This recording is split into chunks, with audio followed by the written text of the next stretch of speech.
Hi, this is a recorded lecture for the IB DP Design Technology Topic A4.1.1. This is HL content, design and theory, and we're looking at manufacturing techniques. So big picture, you should be able to select an appropriate manufacturing technique used for working with different materials to produce products. From the IB, manufacturing techniques can be organized into 5 different categories. You must be able to outline additive, subtractive, forming, joining, and finishing techniques, and understand their relevance to the properties of selected materials. So let's start with the first one, additive techniques. Manufacturing techniques that add material in order to create an object are called additive techniques.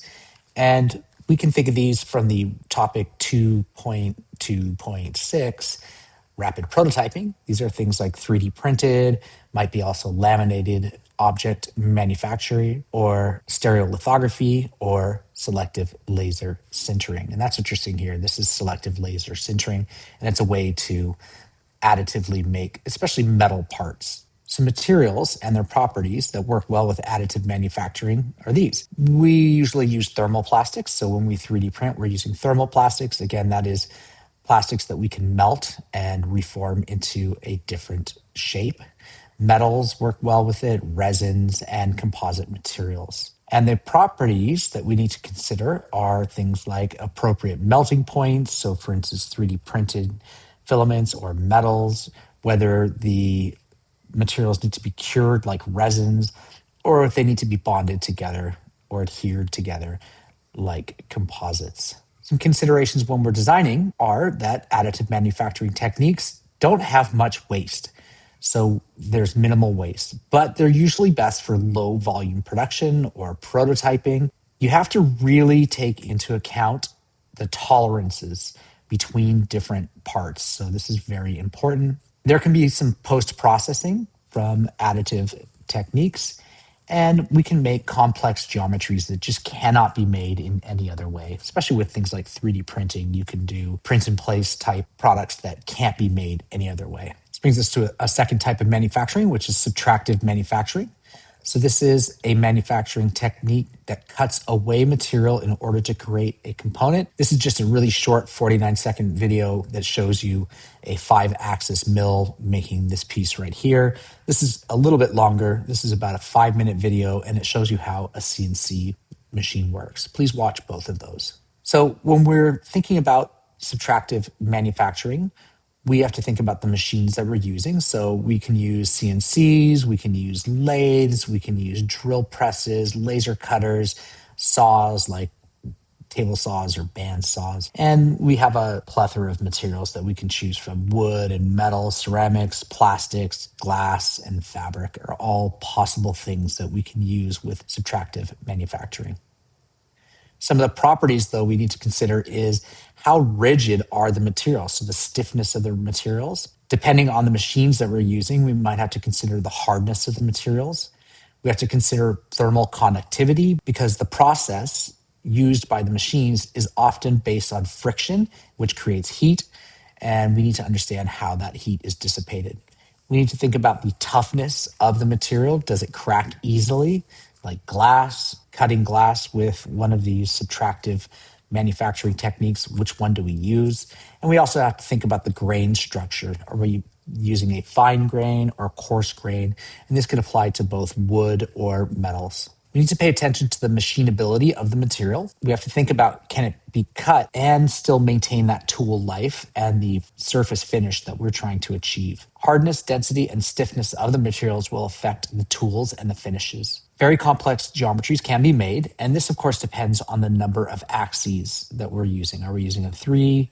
Are we using a 4? Or are we using a 5-axis mill? In which case, 5-axis is of course going to give us greater and more complex geometries than a 3-axis mill. The cost also rises with each additional axis. So there's sort of a rule of thumb with this. You know, if it costs $3,000 for a 3-axis machine, then a 4-axis machine is going to be more, and a 5 is going to be more.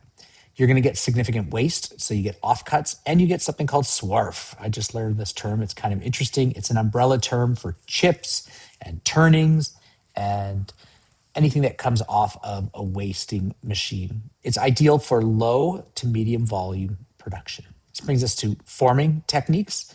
So this is a mechanical process used in the manufacture to reshape materials without removing or adding any of that material. Examples of forming techniques include extrusion, stamping, bending, and injection molding. And this is a video that shows you how injection molding works. This brings us to the kinds of machines that we would use when we are forming. So injection molding, we just talked about that, vacuum forming, die casting, bending, pressing, or extrusion are all different ways that we can form different materials. We have to pay attention to the material in general if it's ductile and if it's a ductile metal. Is it malleable? We have to think about thermoplastics. So these are all different considerations of the materials when we're using them on these different machines. The design considerations can be this. It's expensive up front. The machines are very expensive and the molds that we put into these machines are very expensive, but the unit cost is low. So you may spend hundreds of thousands of dollars on a machine and tens of thousands of dollars on a mold. And then the unit that comes out of this will be pennies. It'll be just a tiny fraction of the cost of the machines and the molds. You do get consistent quality. You get a very consistent surface finish, and there's not much waste. And this is really great for high volume production. Okay, we're going to talk about joining techniques. So these are methods that are used to join two similar or dissimilar materials together. And of course, we can use things like screws, nails, bolts, rivets, Velcro, and adhesive, and much more. So some examples are mechanical connections, things like screws and bolts. We have adhesives, we have welding, we have soldering. The materials that you might consider are things like solder or chemical adhesives, and it kind of depends on the types of materials that you're joining together. You have to think about the strength because joints are weak points in a material. And if something's going to break, it generally is going to break at a joint and not, say, halfway through a material. Durability, joints are also places where corrosion starts. We have to think about repair. Temporary joining methods can be repaired more easily than permanent. So for instance, if you hold something together with screws, it's much easier to repair than if you hold something together with an adhesive like a glue. Also, recyclability can be affected by your joining techniques. So temporarily joining methods can be recycled more easily than permanent joining methods. We're going to talk about finishing techniques.